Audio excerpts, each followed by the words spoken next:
Everyone, this is Neetu Singh. Rishi teaching exam में आप सबका स्वागत है। आज की क्लास में हम बात कर रहे हैं, जैसा कि आप सब देख रहे हैं यहाँ पर मैंने ऑलरेडी मेंशन किया हुआ है सेंट्रल टीचर एलिजिबिलिटी टेस्ट जो सीटेट 2024 दिसंबर का जो नोटिफिकेशन आया हुआ है उसी के रिगार्डिंग हम बात करेंगे। आज का जो हमारा टॉपिक है कि कैसे आप सीटेट दिसंबर 2024 का जो एग्जाम है फर्स्ट अटेम्प्ट में आप कैसे उसको क्लियर कर सकते हैं। तो ज़रा चलते हैं, ज़रा इसके बारे में डिटेल में ज़रा हम बात करेंगे। सबसे पहले अगर आप देखेंगे, क्योंकि कई बार बच्चों के दिमाग में होता है कि कैसे प्रिपरेशन करेंगे, फर्स्ट टाइम शायद पेपर अटेम्प्ट कर रहे हैं, फर्स्ट टाइम में ही क्लियर कर ले, उसके लिए क्या स्ट्रैटेजी होनी चाहिए, पहले वो डिस्कशन करते हैं, उसके बाद फिर मेन इंपॉर्टेंट और सारे पॉइंटर्स पे बात करेंगे। तो सबसे पहले किसी भी कॉम्पिटिटिव एग्जाम को क्लियर करने के लिए आपके पास क्या होना चाहिए, आपके पास होना चाहिए सिलेबस। ये सिलेबस कहाँ से मिलेगा? ये आपको जो नोटिफिकेशन आई हुई है वहां से आपको मिल जाएगा। seated.nic.in पे अगर आप जाते हैं, वहां पर आपको, ये इनकी ऑफिशियल वेबसाइट है, वहां पर जाके आपको सीटेट की नोटिफिकेशन मिलेगी, उसके अंदर आपको सिलेबस मिल जाएगा। मैंने ऑलरेडी इसमें ऐड किया हुआ है, वो आपको मैं बता दूंगी। तो किसी भी एग्जाम को क्लियर करने के लिए सबसे पहले आपके पास सिलेबस होना चाहिए। दूसरा, उसके जो PYQs हैं अगर आप देखेंगे, यानी कि जो प्रीवियस ईयर क्वेश्चन आपको मिलेंगे उनके बारे में मैं बता दूं आपको। Previous year question, previous year question आपको ये बताता है, जैसे अगर आप देखोगे किसी भी एग्जाम के लिए एक कहीं ना कहीं आपको ना एक बॉर्डर लाइन आपको खींचनी पड़ती है कि मुझे जाना कहाँ तक है, मेरी प्रिपरेशन कहाँ तक होनी चाहिए। और साथ के साथ आपको ना कहीं ऐसे ऐसे जो डॉट्स होते हैं ना, उनको कनेक्ट करने के लिए कहीं ना कहीं ये जो सिलेबस और PYQ है ये बहुत ज्यादा रोल प्ले करते हैं।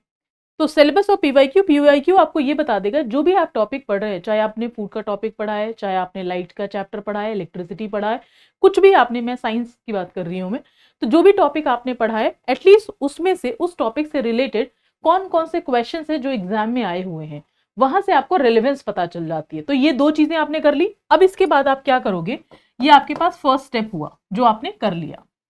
इसके बाद से जो सेकेंड स्टेप है वो बनता है आपका सेंट्रल टीचर टीचिंग एग्जामिनेशन। अगर आप देखेंगे तो ये पॉइंट आपको साफ साफ समझ में आएगा, ये कहीं ना कहीं NCERT को बेस मानकर ही चलेगा। और अभी मैं आपको जो नोटिफिकेशन आई हुई है उसमें मैं आपको सिलेबस में भी ये चीजें दिखा दूंगी। तो यहां पर रोल आता है, सबसे ज्यादा इंपॉर्टेंट रोल आता है NCERT का।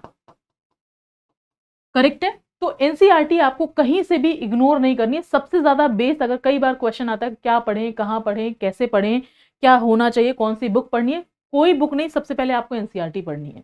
अब NCERT में भी अगर आप देखोगे, जब आप EVS करते हो तो EVS में आपको 3rd से 5th वाली NCERT करते हैं। जब आप साइंस करते हैं तो आप साइंस में 6 से लेके 8 तक की जो साइंस होगी वो आप करते हैं, यही काम करते हैं। अब चलती हूँ जरा इसके बारे में जरा हम बात करेंगे।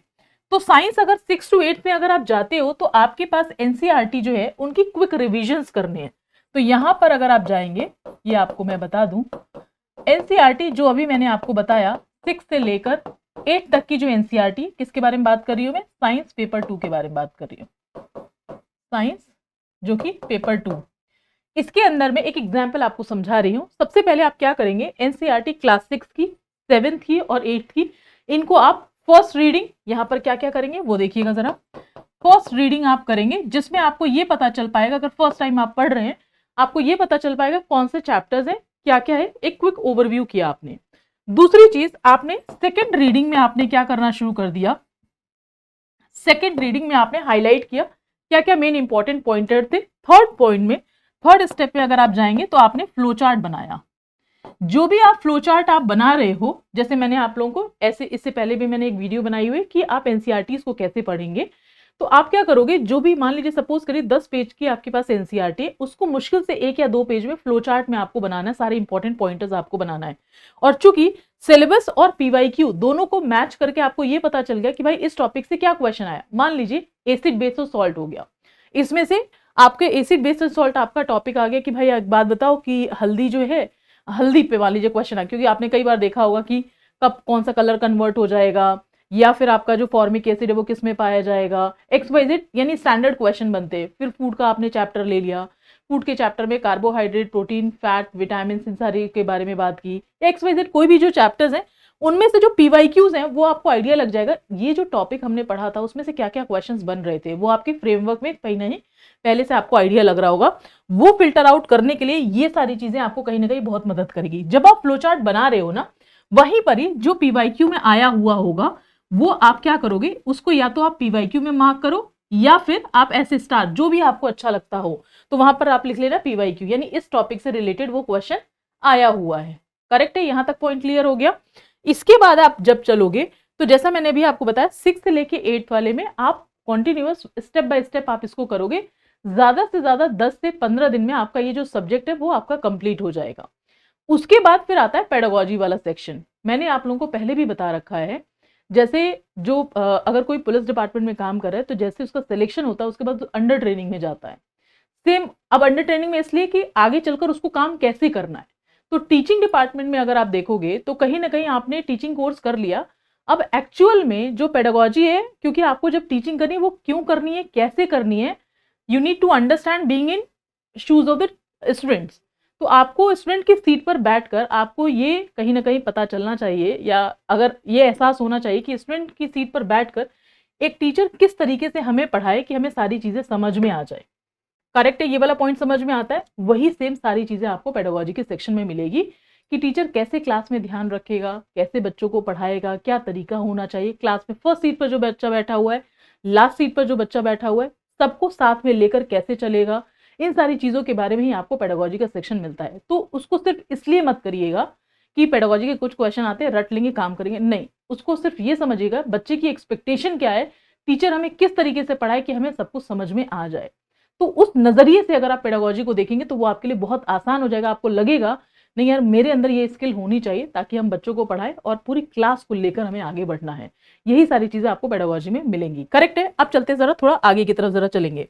अब जैसे यहाँ पर अगर आप देखोगे, ये मैंने जैसे आपसे मैं साइंस के बारे में बात कर रही थी, आपके पास कितने क्वेश्चन है, 150 क्वेश्चन, 150 मार्क्स। क्या नेगेटिव मार्किंग है? कोई नेगेटिव मार्किंग नहीं है। तो यहाँ पर आपने लिखा भाई देखो ऐसा है, नो नेगेटिव मार्किंग। इससे अच्छा आपको क्या मिलेगा? जब कोई नेगेटिव मार्किंग है ही नहीं, इसका मतलब है जो आपको पहले क्वेश्चंस आते हैं 150 क्वेश्चंस में, पहले वो सारे क्वेश्चंस आप अटेम्प्ट कर लीजिए। और चूंकि जो आपका हो रहा है वो पेन एंड पेपर मोड भी हो रहा है, यानी ऑफलाइन मोड पर है। अगर ऑफलाइन मोड में अगर आपका पेपर हो रहा है तो बहुत अच्छी बात है कि आपके पास ऑप्शन है कि जो जो क्वेश्चन आते हैं पहले आपने सारे वो टिक कर लिए, आपने ओमार में अच्छे से फिल कर लिया। उसके बाद आप क्या करोगे, जो क्वेश्चंस नहीं आते उस पर आपने, जो भी क्वेश्चंस नहीं आ रहे थे जो आपने छोड़ रखे थे, वो लास्ट में आप क्या करोगे, जब से क्वेश्चन हो गए, टाइम आप देख रहे हो, लास्ट के जो टाइम होंगे आपके पास में, हाफ एन आवर मिलता है या फिर 20 मिनट्स मिलता है, वो आप रीथिंक करके एटलीस्ट आप ओएमआर को फिल जरूर करके आइए। क्यों? क्योंकि नेगेटिव मार्किंग नहीं है। तो हमें यहां से साफ साफ समझ में आ गया। यहाँ पर सेक्शंस देखेंगे, सीडीपी में आपको 30 question 30 marks, maths and science में आपके पास 60 क्वेश्चन है, और या फिर आपका ये मैथ्स एंड साइंस और या फिर आपका एसएसटी 60 क्वेश्चन 60 मार्क्स। देन फिर आपके पास में आ गया लैंग्वेज 1 कंपल्सरी 30 क्वेश्चन, और लैंग्वेज 2 जो से आप ऑप्ट करते हैं, जिसमें अभी आप कंफर्टेबल है वो आप करते हैं। तो ये तो हो गया आपके पास में साइंस के लिए। अब मैं चलती हूँ जरा यहाँ पर, ये आपकी सीटेट की नोटिफिकेशन, इसके अंदर में आपने देखा होगा ऑनलाइन एप्लीकेशन आप कब से कब तक फिल कर सकते हैं, ये सब आपने देखा होगा। इनकी फीस की डेट ऑफ एग्जामिनेशन 1 दिसंबर है। तो टाइम जितना भी आपके पास में, आज से ही, अभी से ही एनसीईआरटी पढ़ना शुरू कर देना है। इसके अलावा नेक्स्ट वाले पर अगर आप जाओगे तो ये आपको देखने के लिए मिल जाएगा कि जो पेपर है वो आपके पास यहाँ पर अगर आप देख रहे हैं तो ये आपको ये जरूर देख लीजिएगा कि पेपर 1 पेपर 2 जो है वो आपको कब यहाँ पर एग्जाम होगा आपका। करेक्ट है। फिर आप यहाँ पर एक दो चीजें और जरा देखिएगा, यहाँ पर आपको सेम ये सारी चीजें किसके लिए दिख रही हैं, आपको पेपर 1 के लिए। ये है पेपर 1, ये आपको दिख रहा है जो कि 150 क्वेश्चन 150 मार्क्स। इसके बाद अगर हम चलेंगे, नेक्स्ट आता है आपका जो कि यहाँ पर आप देख रहे हो पेपर 2 के लिए, जैसा मैंने अभी आपको बताया था वो आपको यहाँ पर देखने के लिए मिल जाएगा। इसके बाद से ये तो पेपर 1 का सिलेबस आपको दिख रहा है। यहाँ पर मैं आपसे बात करूंगी पेपर 2 के सिलेबस के लिए, तो यहाँ पर ध्यान से समझिएगा। सबसे पहले जैसा मैंने अभी आपको बताया था, किसी भी एग्जाम को क्लियर करने के लिए उसकी जो नोटिफिकेशन है वही आपको देखनी है, उसके अंदर जो सिलेबस था वो आपको देखना है। तो यहाँ पर अगर आप देखोगे 6 से लेके 8 तक के लिए, पहले हम किसके बारे में बात करें, सीडीपी में बात करें। 30 क्वेश्चन है, 15 क्वेश्चन यहाँ पर आपको मिल रहा है। इनकी बाइफर्केशन आप देखिए, 5 क्वेश्चन यहाँ, 10 क्वेश्चन यहाँ। मैथ्स एंड साइंस में आपको दिख रहा है 60 क्वेश्चन, जिसमें मैथ्स है 30 क्वेश्चन और कंटेंट का आपका 20 क्वेश्चन आपको मिल रहा है। 10 क्वेश्चन है जो कि आपका पेडागोजी का। तो ये ध्यान रखिएगा जो मैं आपसे बात करी, क्योंकि मैं साइंस पढ़ाती हूँ। तो यहाँ पर अगर आप देखोगे साइंस के अंदर में जो 30 क्वेश्चन है ये आपके लिए काम का है कि भाई देखो ऐसा है, यहाँ पर जो 30 क्वेश्चन है 20 क्वेश्चन जो है वो आपको कंटेंट के मिल रहे हैं। कंटेंट में चूंकि लिखा केवल इतना सिलेबस है, बट वो डिमांड आपसे क्या कर रहा है कि भाई देखो ऐसा है, एनसीईआरटी थॉरो होनी चाहिए 6 से लेके 8th क्लास तक की। अब 6 से 8th में जो आपकी थ्योरी लिखी है वो भी करना है, जो साइड में एक्टिविटी है वो भी करना है। एनसीईआरटी का एक भी पेज आपको नहीं छोड़ना। एक भी पेज नहीं छोड़ने का मतलब जो इंपॉर्टेंट कॉन्सेप्ट है, जैसे कार्बोहाइड्रेट का भी टेस्ट आपका, फैट का टेस्ट हो गया, प्रोटीन का टेस्ट हो गया, जो भी XYZ साइड में एक्टिविटीज भी होती है उनको भी आपको नहीं छोड़ना है। और कैसे पढ़ना है इसकी मैंने वीडियोस ऑलरेडी बना रखी है आपकी, वो वीडियोस भी जरूर देखिएगा। फिर भी अगर आपको लगता है मुझसे कुछ पूछना है तो आप कमेंट बॉक्स में आप वहां पर अपनी क्वेरी लिख सकते हैं, मैं उसका आंसर जरूर दूंगी। तो ये हो गया आपके पास कंटेंट वाला पोर्शन। लास्ट में यहाँ पर देखेंगे 10 क्वेश्चन आपको कहाँ से मिल रहे हैं, CDP से, वो ऑलरेडी आपको यहाँ पर बता रखा और ये साथ के साथ एक्सप्लेन्ड भी है। तो ये सारी चीजें ऑलरेडी मैं क्लास में करा चुकी हूँ मैं, तो यहाँ से आपको ये सारी चीजें कहीं ना कहीं मिल जाएंगी। तो सिलेबस जैसा मैंने अभी आपको बताया, ये तो खैर SST का है जो आपने देखा, तो हमारे लिए जो हमारे काम का यहाँ पर ऑलरेडी क्लासीफाई किया है, बट हिडन में आपसे वो एक्सपेक्ट कर रहा है कि भाई ये आपके पास जरूर होना चाहिए। और साथ के साथ जैसा मैंने अभी आपको बताया था स्ट्रेटेजी, बच्चा यही वाला आपको फॉलो करना है जो मैंने अभी आपको बताया है कि भाई आपको यही काम करना है कि सिलेबस, PYQ, NCERT, इन सब को आपको लेकर चलना है। फिर भी अगर आपको लगता है मुझसे किसी भी तरीके की आपको कोई भी हेल्प की जरूरत है, आप मुझे जरूर बताइएगा। और फर्स्ट अटेम्प्ट में आपको CTET दिसंबर 2024 क्लियर करना है। किसी भी इस पूरी जर्नी में कहीं पर भी मेरी हेल्प की जहां भी जरूरत पड़ेगी मुझे बताइएगा जरूर। Thank you.